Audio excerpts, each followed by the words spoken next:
Nah selanjutnya ayat 8 sampai beberapa ayat ke depan, Allah subhanahu wa ta'ala sekarang lebih menekankan tentang masalah kenapa kalian tidak beriman kepadaku.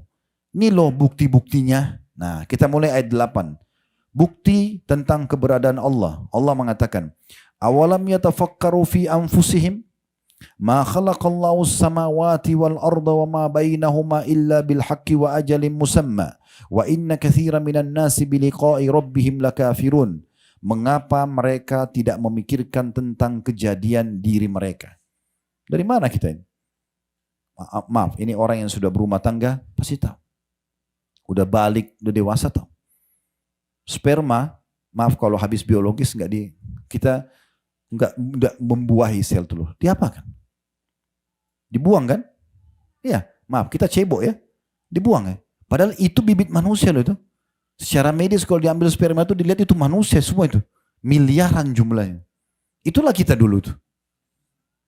Terhina sekali. Allah bilang, kau tidak pikir dirimu dari mana?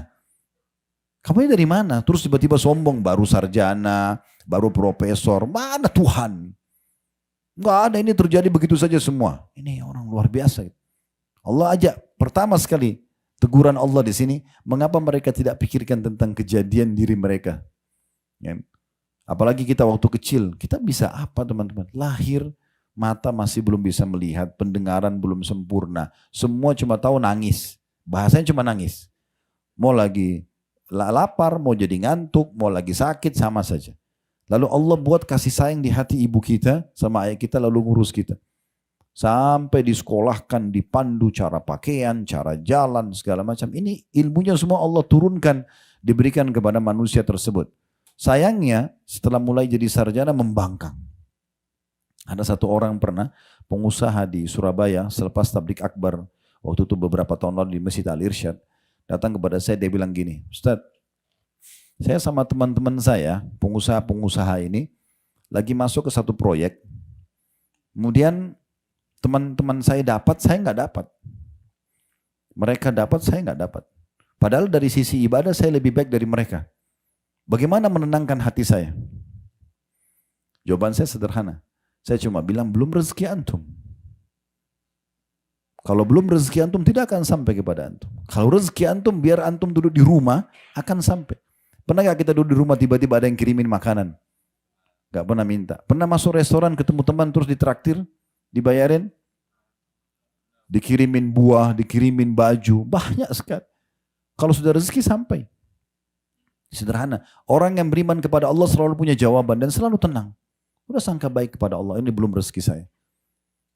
Saya pernah subhanallah pulang bawa makanan ke rumah. Kemudian saya letakkan untuk kami makan rame-rame gitu. Besok saya mau makan makanan sudah habis dimakan sama anak-anak gitu. Orang tidak paham masalah takdir, masalah iman kepada Allah, marah-marah sama anaknya, masa makanan dihabisin. Oh, kita sudah paham. Oh, sudah rezeki mereka. Enggak akan sampai ke kita. Saya pernah pulang dari Surabaya ke Jakarta waktu itu habis tablik akbar juga. Saya beli makanan kesukaan saya waktu itu. Kemudian saya masuk ke lounge nunggu karena naik bisnis kelas. Kemudian saya letakkan makanan itu di sebelah saya. Saya sibuk nyusun materi, buka laptop sambil nunggu pesawat jadwalnya. Karena sudah ada panggilan, saya buru-buru tutup laptop, saya pergi. Subhanallah makanan itu saya lupa. Saya lupa makanan itu. Dan nanti di Jakarta baru saya ingat. Memang belum rezeki saya. Tidak akan jadi rezeki saya itu. Kata Nabi SAW, dalam sebuah hadis tidak akan wafat satu jiwa, kecuali akan sampai kepadanya rezeki terakhirnya. Kalau antum harus ditakdirkan Allah minum setetes air itu sebelum meninggal, antum akan minum.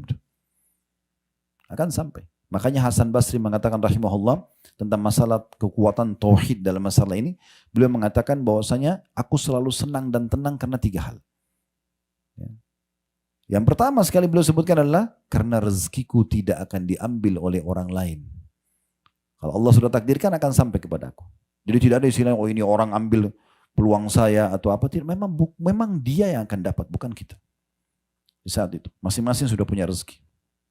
Baik. Ini karena cukup panjang kita coba ringkaskan. Jadi dikatakan Allah mengatakan yang ini teguran Allah yang pertama tuh ajak berpikir mengapa mereka tidak memikirkan tentang kejadian diri mereka.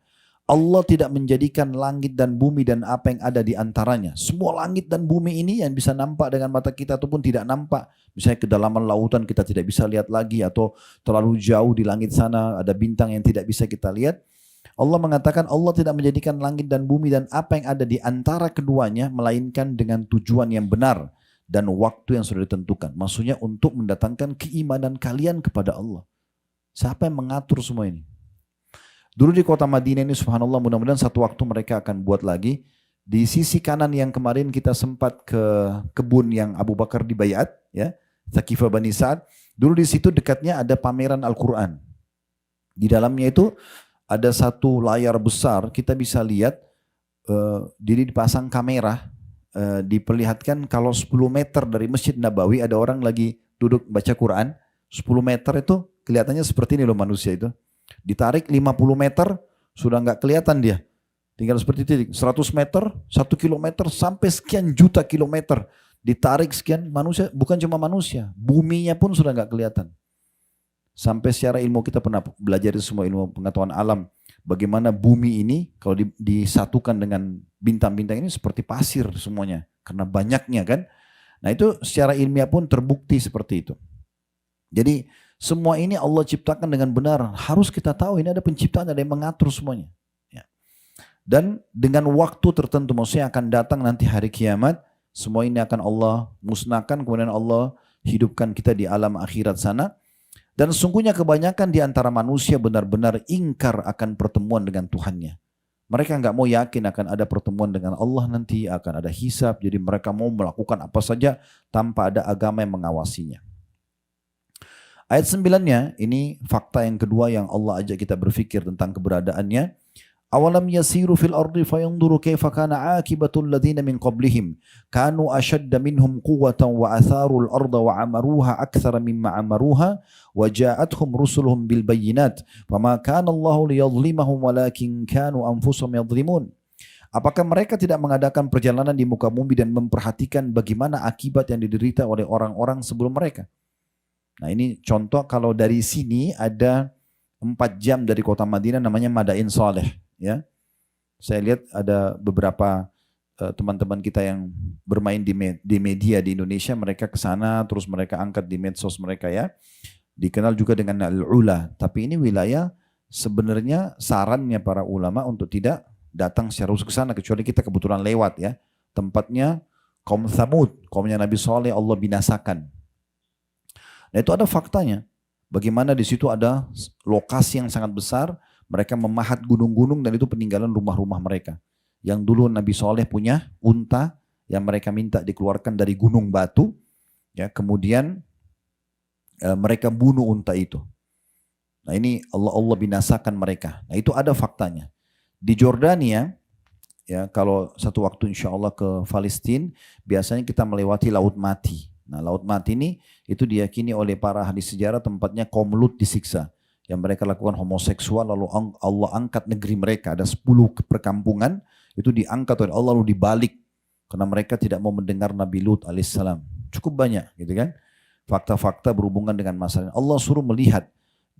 Kalau kita searching di Google juga peninggalan Raja Namrud di Babilonia. Yang binasa yang sempat mau membakar Nabi Ibrahim di api tapi tidak berhasil. Fir'aun di Mesir. Sampai sekarang kita bisa lihat muminya. Kami pernah buat paket umroh plus Mesir. Itu masuk ke museumnya di Kairo. Itu sampai ke sebelahnya muminya itu. Sampai ada satu jemaah tanya saya, Ustaz ini Fir'aun yang ngaku Tuhan itu. Saya bilang ya ini nih. Allah selamatkan jasadnya sebagaimana Allah sebutkan dalam Al-Quran untuk menjadi tanda-tanda kebesaran Allah di muka bumi. Allah suruh lihat kita itu. Lihat ini fakta-faktanya. Ada orang-orang sebelum kalian yang membangkang tentang keberadaan Allah. Maka Allah bilang lihat bagaimana akhir kesudahan mereka. Allah bilang orang-orang itu bahkan yang telah meninggal sebelum kalian lebih kuat daripada kalian, gitu kan? Dan telah mengelola bumi serta memakmurkannya lebih baik dari apa yang telah mereka makmurkan. Dan telah datang kepada mereka rasul-rasul mereka dengan membawa bukti-bukti yang nyata. Mukjizat, kitab-kitab. Maka Allah sekali-kali tidak berbuat zalim kepada mereka, akan tapi mereka lah yang berbuat zalim kepada diri mereka sendiri. Maksudnya orang-orang yang tidak mau beriman sama Allah, akhirnya tidak punya panduan hidup, tidak tahu siapa Tuhannya, tidak tahu mana yang boleh dan mana yang tidak boleh dari kehidupan ini. maka mereka menzalimi diri mereka sendiri. Ayat 10-nya, "Tsumma kana 'aqibatal ladzina asa'u su'a an kadzabu bi ayatillahi wa kanu biha yastahzi'un." Kemudian akibat orang-orang yang mengerjakan kejahatan adalah azab yang lebih buruk, diganggu di dunia dan di akhirat, juga terganggu di dunia dengan hukuman-hukuman, dan di akhirat juga akan ada hukuman yang lebih berat. Karena mereka mendustakan ayat-ayat Allah dan mereka selalu memperolok-oloknya. Ayat 11-nya, Allahu yabda'ul khalqa thumma yu'idu thumma ilaihi turja'un. Ketahuilah Allah Tuhan kalian yang menciptakan manusia dari permulaan. Sperma sama sel telur ketemu. Kemudian mulailah menjadi 40 hari, dalam hadis dikatakan dalam bentuk sperma, 40 hari lagi dalam bentuk gumpalan darah, 40 hari lagi kemudian dalam bentuk gumpalan daging. Ya, kemudian baru mulailah terbentuk tulang-tulang kita ini. Allah mengatakan Allah menciptakan manusia dari permulaan, kemudian mengembalikan atau menghidupkannya nanti lagi hari kebangkitan di hari kiamat. Kemudian kepadanya lah kalian semua akan dikembalikan. Nah, ini butuh keyakinan bahwasanya kita akan kembali kepada Allah Subhanahu wa taala. Memang sebagaimana sebagian ulama mengatakan Allah menciptakan Adam dan dimasukkan ke dalam surga awalnya agar semuanya turunannya masuk ke dalam surga. Cuma Allah tugaskan sebagai pemimpin di muka bumi, sayangnya ada sebagian keturunannya yang membangkang, akhirnya mereka akan menuju ke neraka. Kalau mereka ikuti jalur yang benar, panduan agama yang Allah turunkan dari langit, yaitu agama Islam, maka mereka akan selamat.